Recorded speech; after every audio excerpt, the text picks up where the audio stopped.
Pretty much what this is it's the ice and the mash from the ganja, which is the trimmings after they manicure it. And I mix it in with the ice and I let it sit for anywhere from a half hour to 45 minutes to let it get nice and cool. Because the thing is, you want to make the ganja mash cool to make the THC crystals on the top of the bulbous trichromes hard so they break off and fall to the bottom of the buckets. So now I'm going to use cooler water because up here all you have is a tank water and it's real warm. So if you put a bunch of ice in it and then you use the warm tank water, it pretty much ruins what you've been doing. So I just keep my inside of my cooler clean, and I use all the cool water from inside the cooler so it doesn't degrade the ice so fast. Take this and pretty much you just fill it up.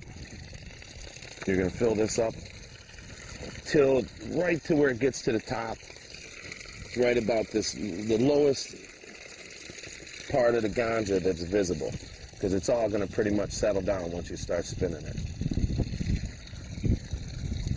And the trick is you want it real cold, so sometimes you'd rather add ice instead of water, but you have to add water at some point. So that looks like, see, I can just start to see the ganja at the bottom of the lowest point, but sometimes it's hit or miss. You might have to add some water, add some ice. There's no exact. Oh shit! I want to just add whatever little ice I have left. My water or anything? It's awful cold tonight. Yeah, man, it's cold. Keep you going around here, man. That and a cold shower or jump in the ocean. That's all you can do.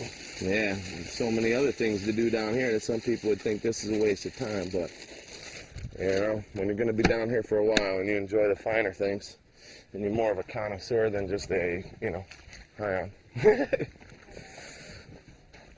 You're a teacher, man. Well, I'm the herbalist, not just a Rastaman. Right now I'm just going to start mixing. I don't know, I might need more water. This is pretty much a test thing right here. I'm going to need more water because I didn't put enough water. See, I wasn't sure about how much ganja I put in here. I wasn't sure about how much mash I put in here because I was down to the last little bit and I wanted to get it all spun up. So it's a big batch. It ended up being a bigger batch than I thought it was.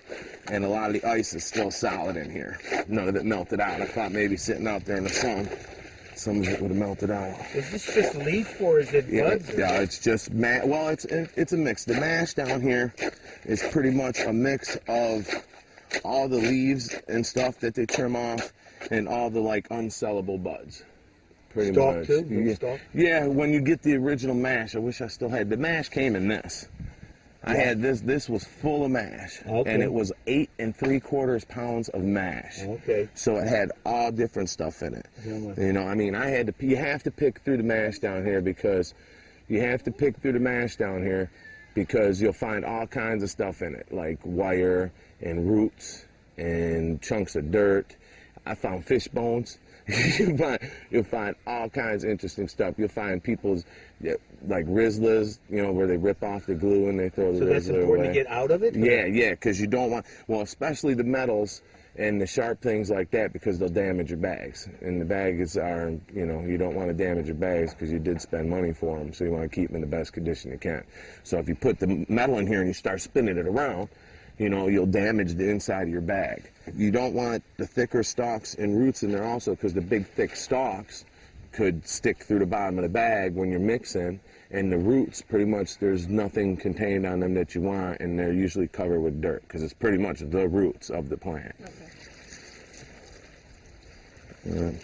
And another thing I've seen is when you use more water, sometimes it seems that you get more, because it seems like you get a layer of like, you know, it's kind of like a gray area where the ganja settles up and the ice mixes up and you have that layer of like thin water where, you know, your trichomes can really fall down to your screens. So, you know. But this is a big batch of mash. This is good. How many pounds would you say before the water went in? Oh, actually, probably not even a pound. I'd say between 1/2 and 3/4 of a pound.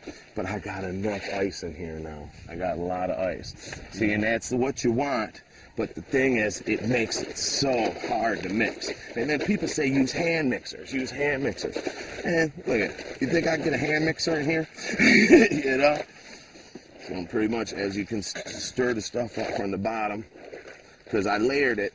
When I first set this out, when we showed you the bucket in the beginning, where it just had the ice and the ganja in it, well, what I do in the beginning to cool off is I layer it in the bags. I put all the bags in, which we'll show later, and I layer ice and mash and ice and mash and ice and mash till I see it fill up.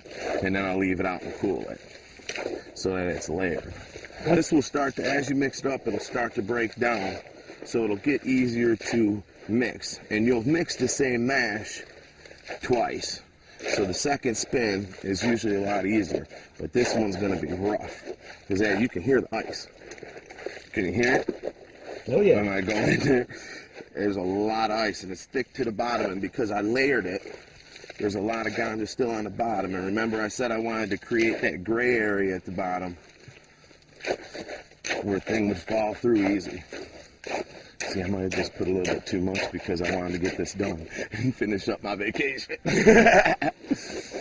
So how much this is, I need time. I need a watch. Because now this is ready for me to start getting into it. I need a watch or something. Love? I'm trying to make myself prettier, you know. But when you're spinning ice, you don't want to spin it for any longer than you have to. So I make sure I set it, you know, an alarm clock so that when I'm done, I'm done. Okay. All right, now the fun part begins. All right. Wondered why I lost a bunch of weight since I've been down here? Well, you're about to see it. exercise time? Everybody's, you know, they got their rowing machines and everything at home. You know, I got my bucket. So I just get up here. Body of ocean, the Caribbean out there. Oh man, the view from here, that's one of the things that makes this really nice. When you get to your vacation mode. Yeah. Maybe we'll go in.